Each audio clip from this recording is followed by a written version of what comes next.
C'était pas facile de trouver une musique pour les lunettes connectées en entreprise. C'est-à-dire que mettez-vous à la place du réalisateur, on vous dit tiens, il faut que tu trouves une musique pour les lunettes connectées en entreprise. Pas facile, donc on a trouvé ça. Mais en l'occurrence, le sujet, lui, est absolument passionnant parce que peut-être que c'est l'avenir de cette fameuse lunette connectée.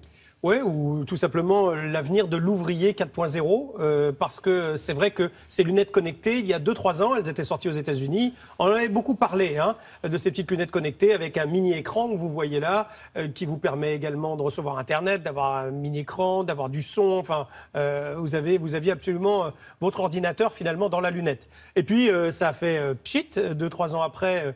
Ces lunettes ont été arrêtées dans les chaînes de production. Elles n'ont pas vraiment trouvé d'application, elles n'ont pas vraiment trouvé leur public, leur grand public. Et finalement, peut-être que le public était ailleurs. Parce que une société, et là, c'est pas américain, une société française a conçu des lunettes connectées pour une industrie, pour une autre entreprise, et afin que les ouvriers sur une chaîne de production puissent mieux faire leur boulot dans un temps un peu plus rapide, mais aussi pouvoir corriger ce qu'ils sont en train de faire grâce à des lunettes qui leur rappellent certaines clés, certains passages obligés dans la chaîne de production. Voilà, donc ils travaillent avec ces lunettes et on s'est dit, tiens, finalement, l'avenir pour ces lunettes, mais aussi l'avenir tout court, va peut-être se situer ici, dans l'industrie, avec des lunettes connectées. On est allé du côté de Lyon, ça se passe dans une fabrique d'équipements d'outils électriques. Et regardez comment on travaille avec des lunettes connectées.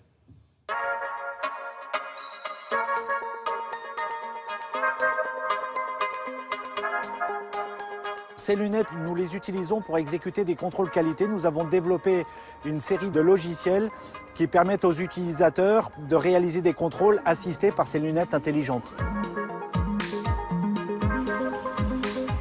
Ces lunettes assistent un opérateur pour contrôler la conformité d'un joystick avec 11 points de contrôle visuel.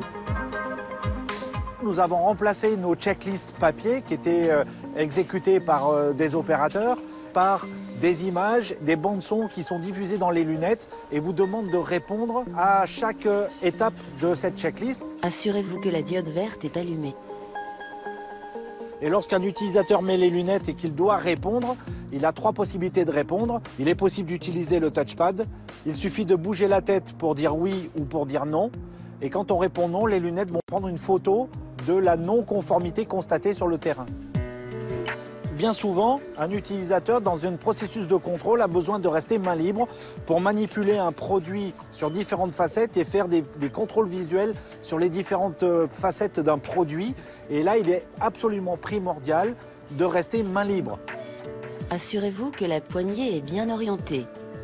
Les intérêts d'une telle application que nous avons mesurés sur nos lignes de fabrication, ils sont multiples. Le premier, c'est que nous avons supprimé 80% du temps de travail administratif puisqu'on a remplacé un travail qui était effectué avec du papier par quelque chose d'entièrement numérique. Assurez-vous que le gravage client est conforme. Le deuxième, c'est que l'exécution d'une checklist pilotée par les lunettes ont permis d'améliorer de 50% le temps d'exécution d'une checklist. Et enfin, on a maintenant toute la traçabilité de l'exécution dans les lunettes et ces données rejoignent une base de données pour des analyses statistiques. Une partie du futur, c'est l'homme augmenté. Beaucoup de technologies vont appareiller les hommes, des lunettes, des vêtements, des gants. D'autres technologies vont permettre à l'homme, à l'assister, à l'augmenter dans ses fonctions pour être encore plus performant. Ça, c'est extraordinaire parce qu'en fait, elle va arriver par là. Bien la sûr, lunette connectée. avant d'arriver au grand public. Ouais. Et surtout, vous avez compris que ça ne retire pas l'homme. Rien ne remplace l'homme, jamais.